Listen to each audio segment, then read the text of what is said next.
there, and welcome to another baking tutorial. My name is Beth, and today we are going to be baking a pie and focusing on how to crimp the edges as well as how to do a fun little Valentine's Day heart design on the top of the crust. So stick around and we'll get right to it.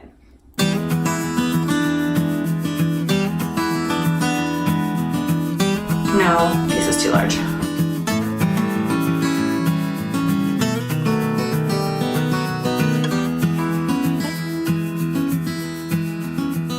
What we're first going to do is we are going to transfer your pie crust to your pie tin. Go ahead and place your rolling pin on the edge of your crust and gradually roll it so that the pie crust sticks to the rolling pin. And once it's rolled out pretty much all the way, you're going to put your pie tin in the center of where that pie crust was. Gently lift up your rolling pin and let the pie crust go onto the tin.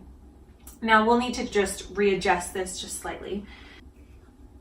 Make sure the whole tin is covered and the pie crust is spilling out onto the counter. Great. Now what we want here is for the pie crust to be no further than hitting the counter. Let's grab a knife. We are just going to cut the crust to where it touches the counter.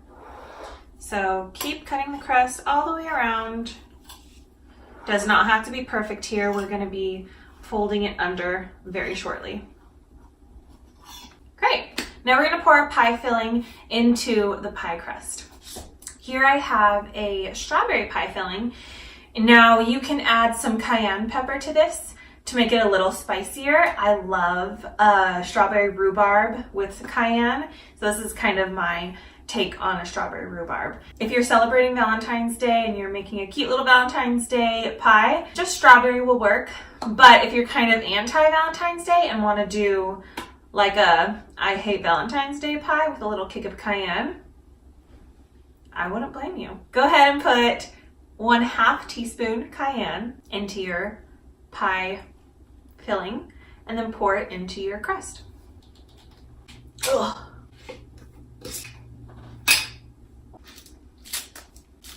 Here's my cayenne pepper. And if you want, you can just put a little bit at a time and then test it to make sure it's not too hot for you. I'm gonna start with 1/4 teaspoon. Now we're just going to stir that up with our knife that we used to cut the edges of the pie crust.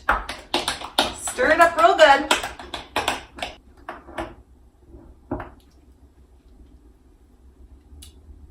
And taste it. I think you could use more, but I also am very biased and I love things super spicy or super hot, so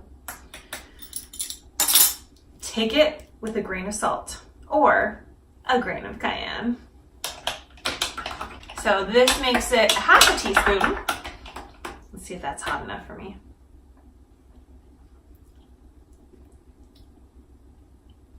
Oh, that's good.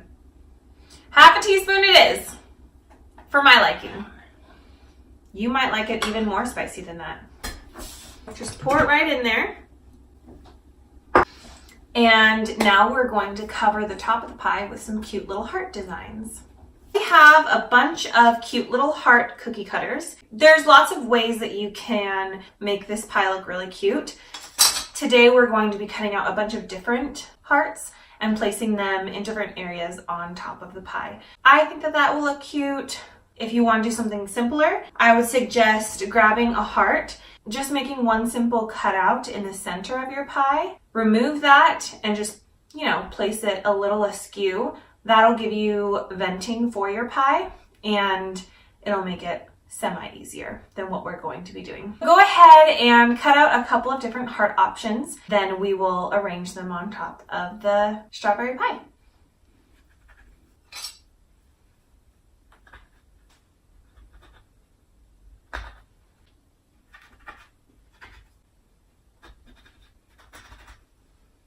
Here we have our pie, And we are going to start from the outside and work our way to the center. So go ahead and just start placing your hearts in whatever fashion you want. I would recommend scattering them and also making sure that you are covering the edge of the pie over here.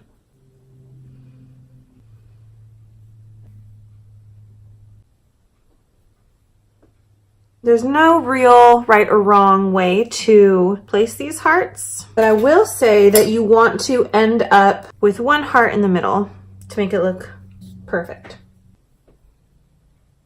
All right, I think that looks great.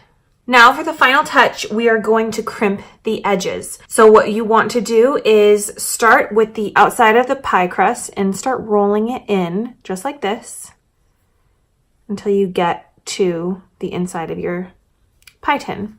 And just keep doing that. Keep going around and roll in, creating the outside edge of your pie crust. Now this type of rolling the crust inward is going to be for any type of lattice work, or for our case, we're using hearts. We want to make sure that those are being included into the crust rather than folding the crust underneath. If we were to fold the crust underneath, you'd be able to see all of these hearts like this, and we don't want that.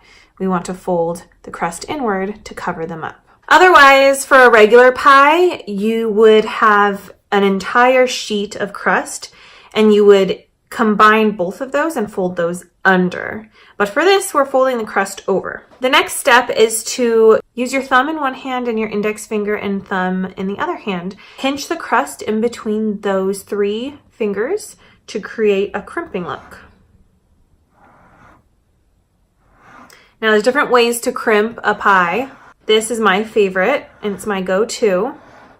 You can also use a fork and press it on top of the crust. This gives you another dimensioned look. You can also feel free to leave the crust folded like this. I really do enjoy how this looks right now. So we're gonna leave that. The third type of crimping that we are going to do is with a spoon. You are just going to make a little indentation on the crust like this.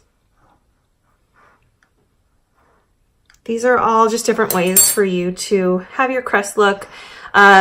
This one right here, the one that's the easiest, doing nothing, is my favorite. And this is my second favorite, really. So it's up to you. Have fun with it. We're gonna put this in the oven and I'll show you what all the different crusts look like once it's all baked. See you in a few minutes, or rather an hour. All right, I'll see you soon. Here it is, fresh out of the oven. We have our heart-shaped pie.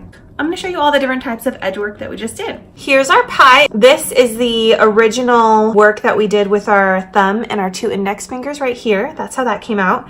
This is the fork, which is not my favorite, but if that's your thing, go for it. And this is the part of the crust that was untouched, which I really love how this looks. Here is the spoon, which is not too bad, but my favorites are the thumb and index finger crimping, as well as the just plain don't mess with it kind of a edge. So there you have it. That's our finished pie. Thank you so much for stopping by again, and we'll see you next time with another tutorial on how to bake from my kitchen to yours. Happy baking!